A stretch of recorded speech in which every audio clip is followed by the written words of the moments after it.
Welcome back to the Word on Fire Show. I'm Matthew Petrusik, Senior Director of the Word on Fire Institute and the host of the Word on Fire Show. Thank you for joining us. Pope Francis passed away at the age of 88 on April 21st, 2025, the Monday after Easter Sunday.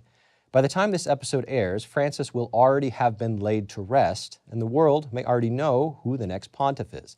Yet it's important to pause and reflect on Francis's legacy. The first pope from Latin America, the first Jesuit pope, and the first pope to take the name Francis after St. Francis of Assisi. What stood out in Pope Francis's 12-year pontificate? How did his Jesuit and South American roots influence his priorities for the Church? How does his papacy compare with those of his immediate predecessors, Pope Benedict XVI and Pope St. John Paul II? How do popular impressions about Francis, especially those generated by secular media, compare with Francis's actual teachings and record? And what should we continue to champion from Francis's legacy as the Church charts her course into the future? Here to discuss Pope Francis's influence on both the Church and the world, and to share his own personal experiences meeting with the pontiff, is Bishop Robert Barron.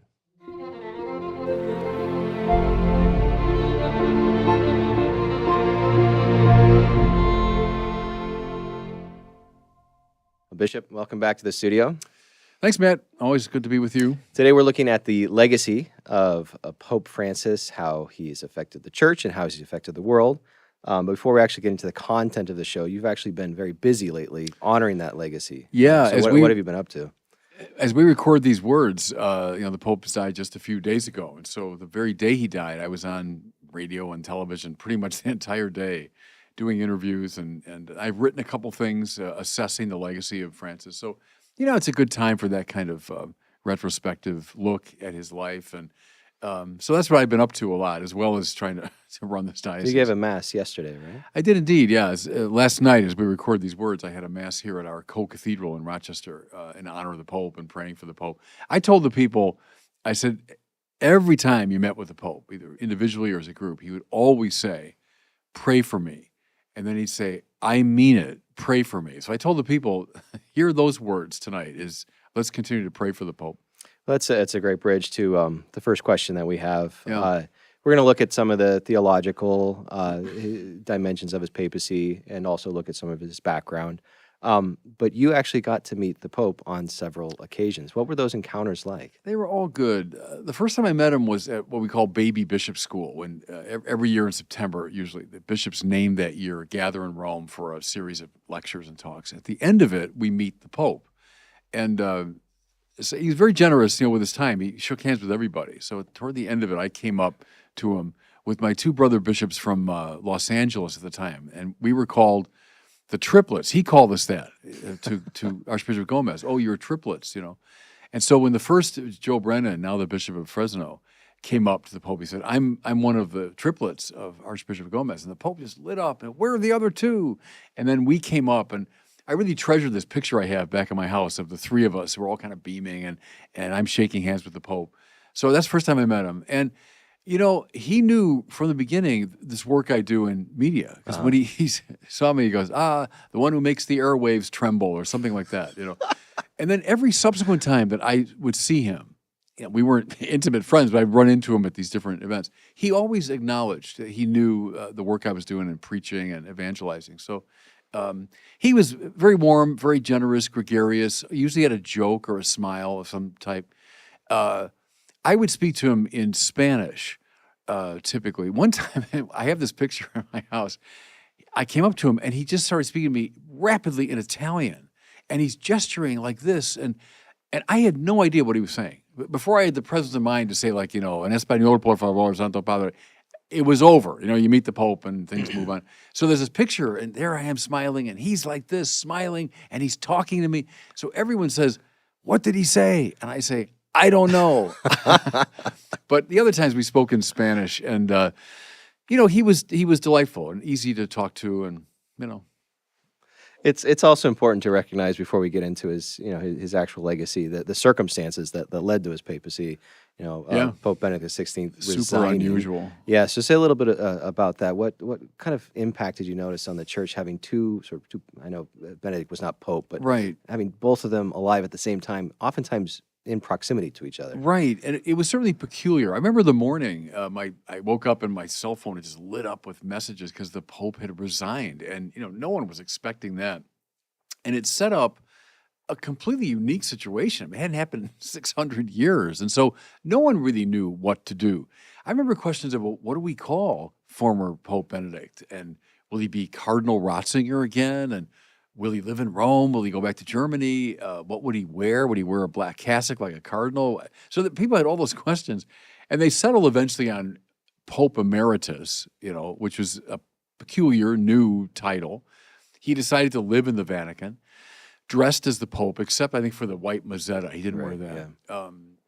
And look, I'd agree with some people that say it did set up a certain confusion or ambiguity, and probably to some degree, Benedict, not willing to do so, but gathered around him a certain opposition to Francis. So I mean, going forward, is that situation the best, that the emeritus Pope would live right at the Vatican dressing as the Pope?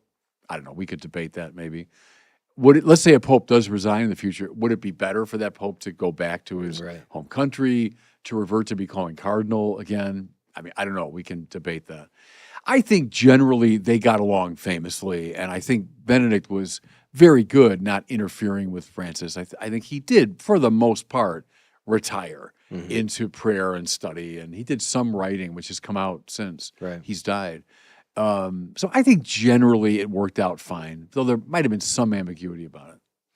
So even before Pope Francis did or said anything, he was a Pope of three first. So he's the first Pope to be from the Americas, Latin America in particular, the first Jesuit to be elected Pope, and also the first Pope to take the name Francis after St. Francis of Assisi. So let's look at each one of those in turn and get some analysis. So Bishop, what ways did you see Pope Francis's Latin American roots at work in his papacy? Was that detectable at all to you? Well, I think so. I mean, culturally, ethnically, he's very Italian. Right. And he grew up he's speaking Italian as well as Spanish. And he had very close kind of ties to Italy. So, ethnically, Hispanic and Italian, kind of a combination, I suppose. Culturally, yeah. I mean, when you're formed in Latin America, there's a certain view of economy and of politics. I think it's hard to miss a certain anti-Americanism in Francis, and that probably came from a Latin American formation, a tendency to see, the Yankees up north as kind of a source of mischief economically and dominant politically. I think that certainly influenced him. In fact, he was a non-European, a Westerner, an American. The Vatican people would say they tend to see North and South America as both of the New World, America. Sure, I think it would give him a distinctive perspective on things. But my guess is that the Jesuit formation was even more important than his Latin American formation. Let's say more about that. Where did you see his Ignatian roots at work? I think everywhere. I mean, I propose that maybe that's the hermeneutical key to Francis, that he was an Ignatian, he was a Jesuit. So formed in the spiritual exercises, a spirituality of detachment, whether I have a long life or short life, whether I'm rich or poor, a detachment from the goods of the world, a life of voluntary poverty. I think he put that on display in his own life, and he wanted that for the church. Secondly, the great stress on prayer. He was a man of deep prayer. They say he rose about 4 o'clock or 4:30 every morning, spent a couple hours in prayer. Well, that's a very Ignatian thing to do. Also, maybe we'll touch on it more later, but synodality is very much of a Jesuit kind of mentality, discernment of God's will. That's at the heart of the exercises. When you start, especially as a 30-day exercise with Ignatius, the idea is, okay, what does God want? What does God want for my life? And then you, by careful exercises, you discern that. You listen to the voice of God. You learn how to discern. What are signs of God's presence? What are the desolations and consolations involved? And all of that. I think in many ways, if synodality is his great legacy to the church, it was a universalization of the Ignatian, approach. Now, we can say good to some degree. I always remember this friend of mine who's formed as a Dominican, and he once said to me, I think we could use a little less Jesuit discernment and some more Dominican truth. That there's anything you do has a shadow side. And discern, discern, discern, Yeah, listen, right. listen. Well, how long, Now, to be fair to Ignatius, the point of the exercise is to come to a decision. It's not just to be an endless, discernment. You're meant to come to a decision. Right. Was that happening in the synodal process? That's a question I have, having participated in it pretty intimately. I was there for the 2 rounds of the synod on synodality, and that's the question I have: is did we move sufficiently toward real resolution? Or did it get stuck in the process? Right? Yeah, that's the question I would have about it. And what do we make of the Jesuit Francis choosing the name Francis?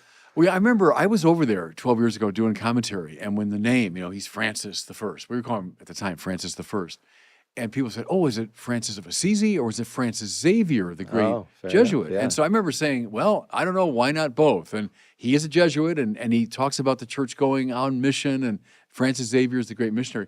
Well, eventually he clarified, no, it's Francis of Assisi. Right. Okay, fair enough.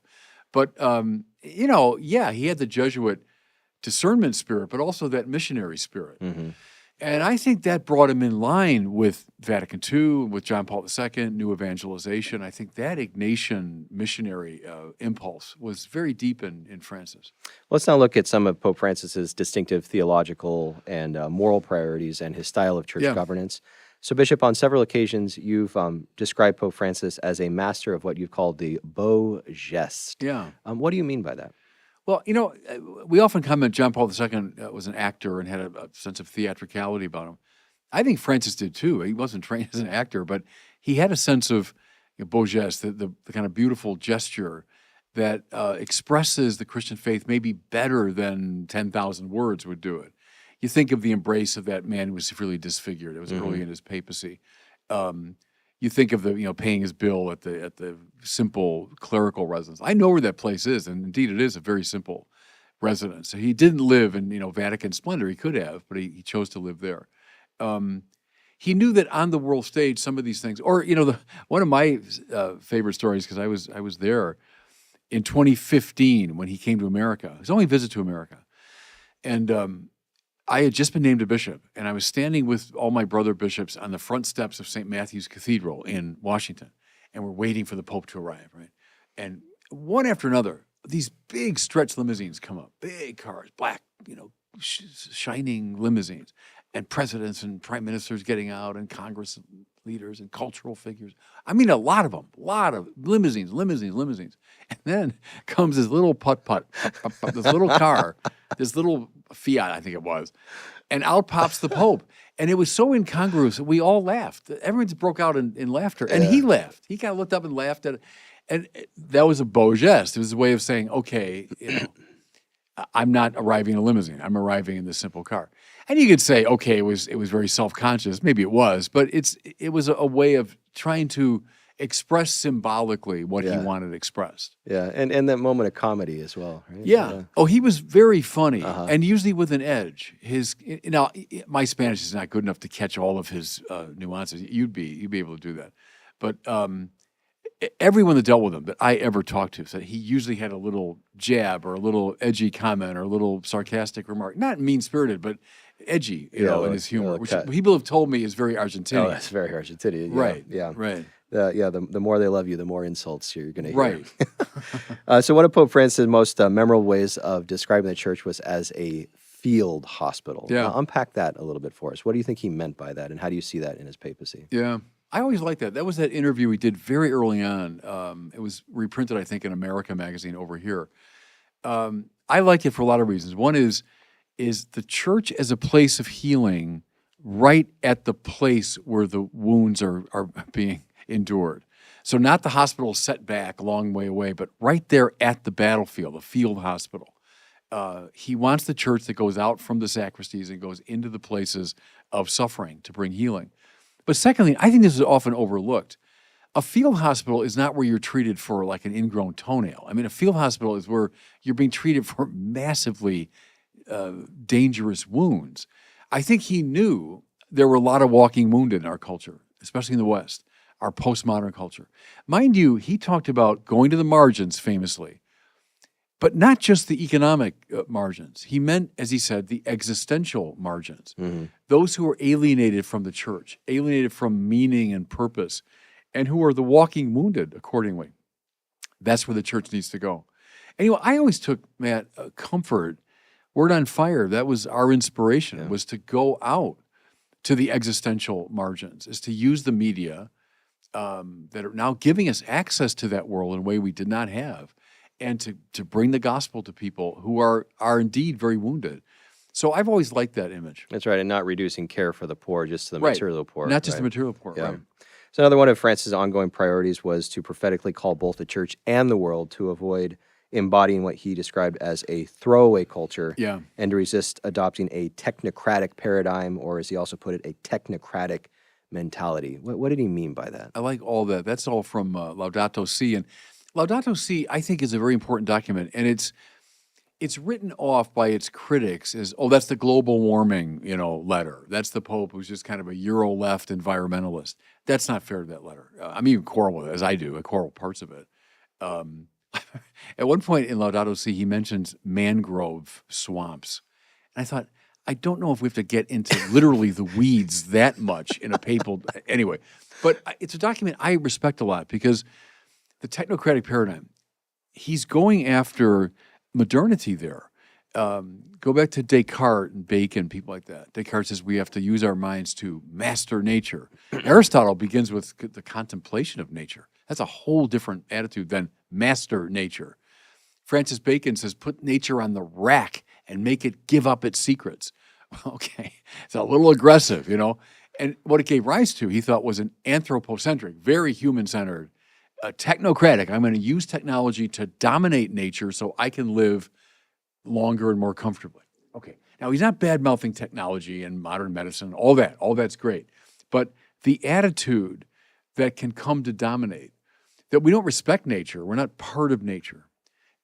It's not recognized as part of God's good creation, but something for us simply to dominate.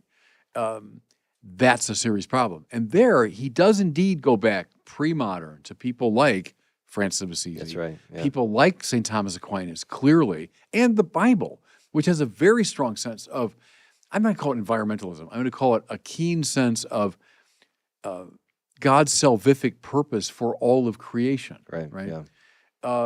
I think that's what comes through most strongly in that letter, and it's really worth reading in our time. And it's important, as you emphasize, that it's not the secular left environmentalism. Right. No, and I think it maybe was co-opted, and maybe there are sections of it that kind of have that overtone, but I resist that. The guy that influenced him there, I know this for sure, is Romano Guardini. Mm-hmm. So the young Bergoglio, he wasn't exactly young, I think his early 40s, he went over for doctoral studies, never finished them.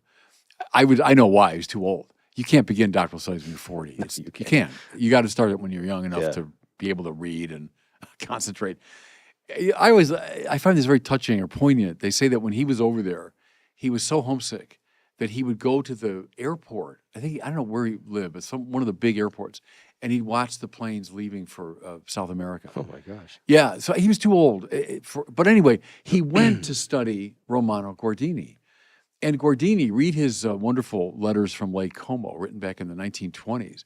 And that's exactly what Guardini is saying, is when he was a young guy going to Lake Como, he noticed how the buildings were very much in rhythm with nature. They weren't invasive. That even the boats that plied the waves on Lake Como were built out of kind of respect for the water. And what he noticed was, with the emergence of this sort of technocratic paradigm, the buildings were much more aggressively on the land, that the boats were kind of slicing through the water. Read Guardini for the details, but I think that's what influenced Bergoglio. And you see it. It's Guardini for our time, is Laudato Si.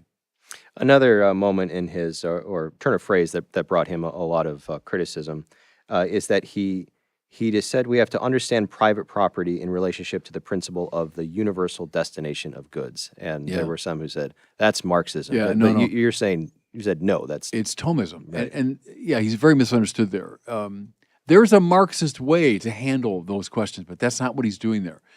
The principle, as articulated by Thomas Aquinas, is we have a right to private ownership. And the church has always said that. We're not against private property. That's why the church doesn't like socialism or communism. We have a right to private property, private ownership. But in the use of what we own, our primary concern must be the common good. And see, the universal destination of goods means the world belongs finally to God. Right. It comes from God. It's destined to return to God. We borrow it, or we are stewards of it, if you want to put it that way. But like how the hubris to say, like, okay, now I've spent this money, so now I own this property. Well, I mean, you're going to come and go. Yeah, right. Like, I own this mountain. I mean, give me a break. The mountain's there eons before you, or it'll be there eons after you're long gone. What do you mean you own it? No, it's okay to talk about private ownership, but the use of what we own, it was Leo XIII, who, I quote this all the time, said, once the demands of necessity and propriety have been met in your own life, so think of a father caring for his family. Right. The Yeah. needs, and it go beyond just need, but propriety, like, and that's a matter of prudential judgment, you know. But once that's been met, Leo said, the rest of what you own belongs to the poor. That's the universal destination of goods. What Francis did was he extrapolated from the individual to the national level to say that rich nations, yes, have a right to their own, you know, property and economic goods and to protect their borders and all those things that we've talked about. Yes, but a rich nation is also concerned properly for the common good and therefore has an obligation toward poorer nations. Well, for that teaching, he was indeed excoriated as a Marxist, but that's right out of Thomas Aquinas. And we see how the conception of the common good really does not fit into the right-left paradigm, Right. the political paradigms. Right, and that's something we bring, I think, as Catholics to the conversation. Well, let's now turn to comparing Pope Francis to his immediate predecessor, Pope Benedict XVI. As I'm sure you've heard, a narrative has developed primarily within the secular media, but not only there, Yeah. that the right way to understand the two popes in relationship to each other goes something like this. Pope Benedict was a man of ideas, Pope Francis a man of action. Pope Benedict was mostly interested in God's justice. Pope Francis advocated for God's mercy. Benedict was mostly concerned with engaging Europe and other centers of political and economic power in the world. Pope Francis cared more about the political and economic margins. And finally, while Pope Benedict reveled in the material and ceremonial fanfare of the papacy, Pope Francis eschewed those frivolities to live much more humbly. Do you think this is an accurate or fair characterization comparing No. the two of them? No, and I'll tell you, my example is that movie, The Two Popes, you know, That's right. which came out. I had an advanced screening of that when I was in California. And look, it's a movie I admire in many ways. The acting, you know, the great Anthony Hopkins, and what's the other guy who plays Francis? I forgot his name now, the great English actor. Price, Jonathan Price, I think. And the settings and all that. It's fun to watch. I mean, I'd watch it again just for the joy of that. But I remember sitting in the theater going like, no, oh, come on. I was, because I was with just a handful of other people. Because it was so unfair to Benedict. Yeah. You know, it was fair enough to Francis, I thought, and it gave kind of the backstory of Francis and all that. But Ratzinger was reduced to a crude cipher, you know, to a crude caricature. And you had no sense of one of the most sophisticated intellectuals, but also one of the great spiritual figures of the last 100 years. And you got this impression of this poor broken down old man that lost his faith and needed, you know, Bergoglio to rouse him back to faith again. Come on. So no, I know that's appealing to the movie makers and to people that love to play it's not this, it's that game. Yeah, and right. that's stupid. Catholicism is typically a both and. Now, like as you were going through those things, I'm thinking, yeah, I mean, to some degree, some of that's right. Benedict was very concerned about the conversion of Europe. He was very concerned about it. Francis, probably less so. You know, I think that's fair that he was more focused on the margins. But some of the other ones, as you were running, I'm thinking, no, they're way too simplistic. Look at Benedict's first encyclical. It's called Deus Caritas Est. God is love. His And to say that, first he's one, just concerned yeah. with justice. No, I mean, he's a great prophet of the divine love, you know. And John Paul II, Benedict XVI, Francis, they all talked about the divine mercy a lot. I'll tell you, I was in Rome a couple times during the Benedict years as a scholar in residence. And whenever I could, I made it a point to go down to the square on Wednesdays to hear Benedict. Because I thought, he's like a doctor of the church, and I want to make sure I hear him. Do you want to know what word I think was most characteristic of Benedict XVI? Was gioia in Italian. Joy. That's the word he said over and over and over again. The Christian life is about joy. No. So to see him as this kind of, you know, arid, Teutonic intellectual that was just hung up on doctrine and so on.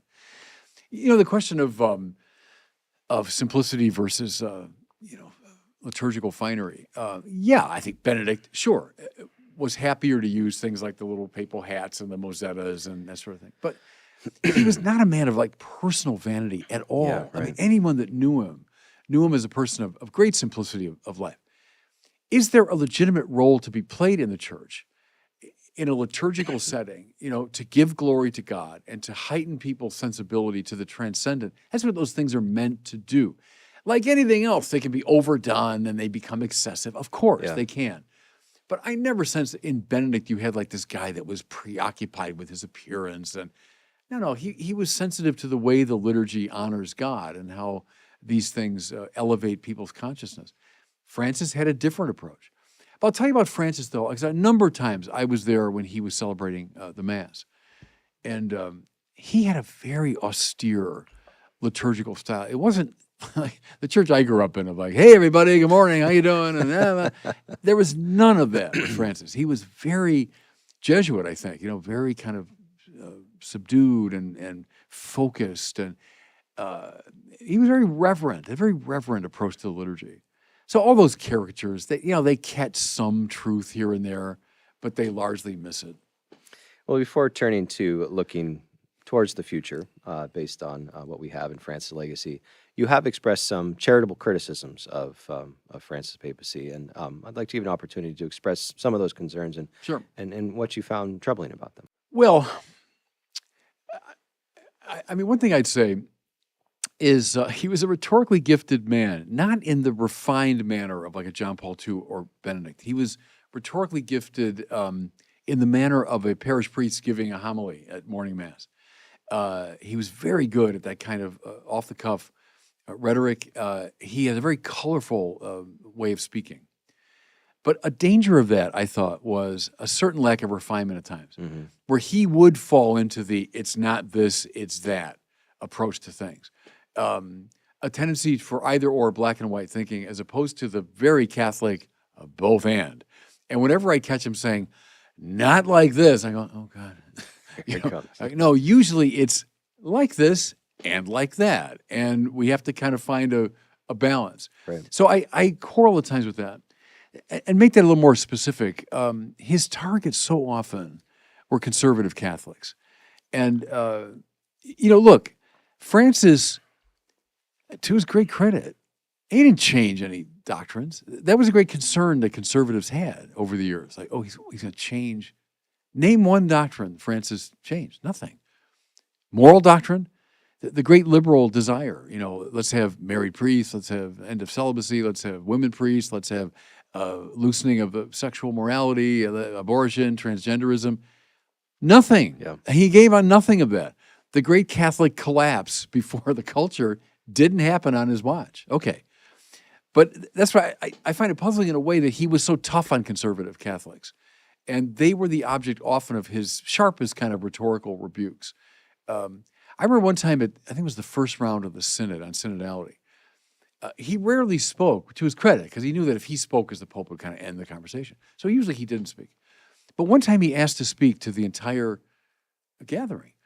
Here's 400 cardinals, archbishops, all over the world, some of the leading people in the church. What he talked about was the young seminarians and priests who were spending too much time at Gammarelli's, which is this haberdashery shop in Rome where you buy hats and collars and stuff. Well, okay, I'm sure there are some young priests in seminaries who are too preoccupied with all the, foo-foo stuff. But I remember at the time thinking, that's what the successor of Peter wants to talk to the leaders of the international church about. Yeah. It just struck me as disproportionate. Like there was a almost preoccupation with the conservative, the rigid, especially young. And I know for sure, I deal a lot with young seminarians and priests, that they were put off by that. They were hurt by that. Remember the remark about little monsters, that the seminaries are producing little monsters. Yeah. And they heard that. Believe me, they heard that. So that's a critique I've had of Francis, that I thought he was way too tough on conservative Catholics. And even though, he didn't undermine the orthodox teaching of the church, but he was tough on conservatives. What do you think of his perception of the American church? He seemed to have a very sort of view of the church that he was certain was in line with the sort Yeah. of conservative Catholicism you're describing, but I mean, it's just was far off from the reality. I don't think he knew it very well, Yeah. honestly. This goes back, Cardinal George, who was my great mentor, died not long after Francis was elected. Francis George died in 2015. So he was like, well, that's 2 years into Francis' reign. And at one time, I remember at the table, he said, he seems to think we, meaning the American leadership, he seems to think that we're just businessmen.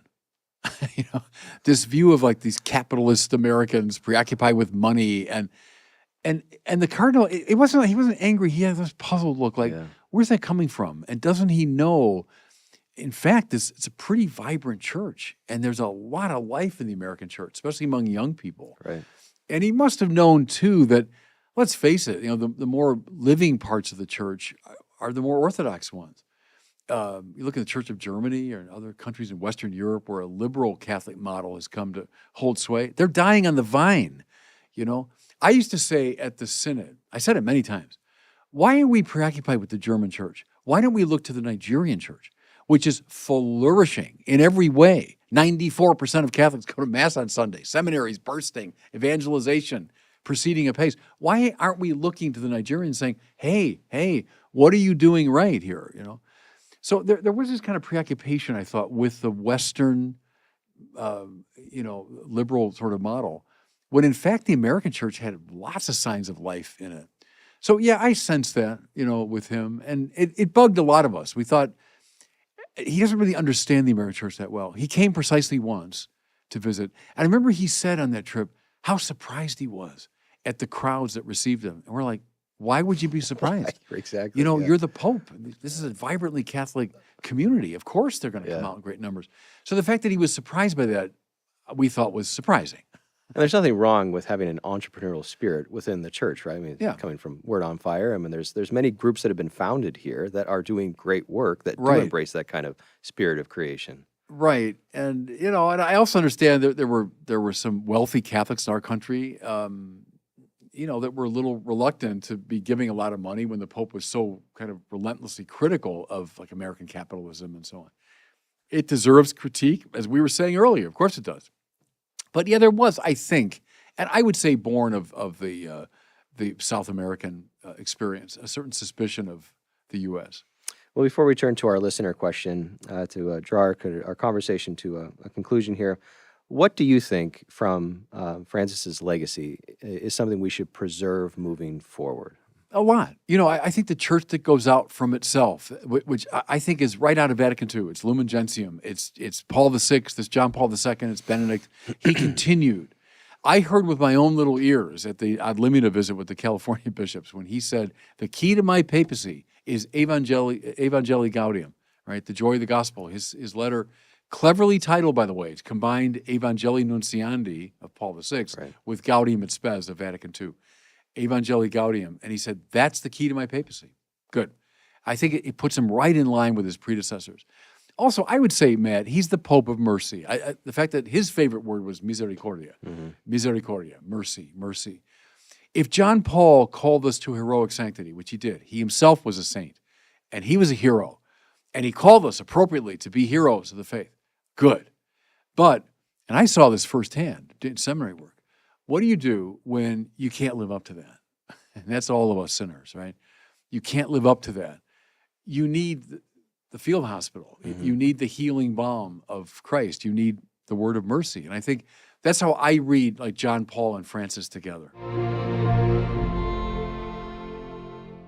It's now time for our listener question. Today we have John from London asking about how to deal with regret from the past, especially in our older years. Okay.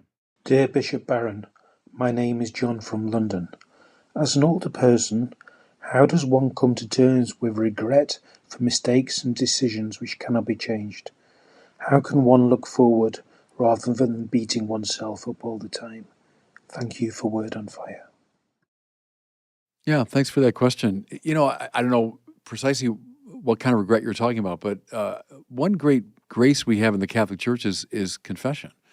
And so we've done something in the past that we regret, confess it before the Lord, and then let go of it. It's not right. Once you've confessed something, you've been forgiven for it, it's not right to hang on to it. and allow the Lord just to heal you and allow you to let go of the past. So I would say take advantage of the sacrament of reconciliation and seek, forgiveness for something in the past, and then let go of it. God's always interested in what's coming, interested in our future. He doesn't want us held captive to the past. And take advantage of the sacrament for that. Well, thanks so much, John, for reaching out to us. If you would like to ask Bishop Barron a question for a future Word on Fire show, please visit askbishopbarron.com. That's askbishopbarron.com. As always, we really love to hear from you. All right, Bishop, we're at the end of the conversation. Another excellent one. Thank you. Well, thanks, Matt. That does it for us today. Thanks for joining us on the Word on Fire show. If you're interested in learning more about how Word on Fire can help you grow closer to Christ, become a better evangelist with and for others, and work for the common good, consider joining the Word on Fire Institute. Check us out at institute.wordonfire.org. That's institute.wordonfire.org. See you next time.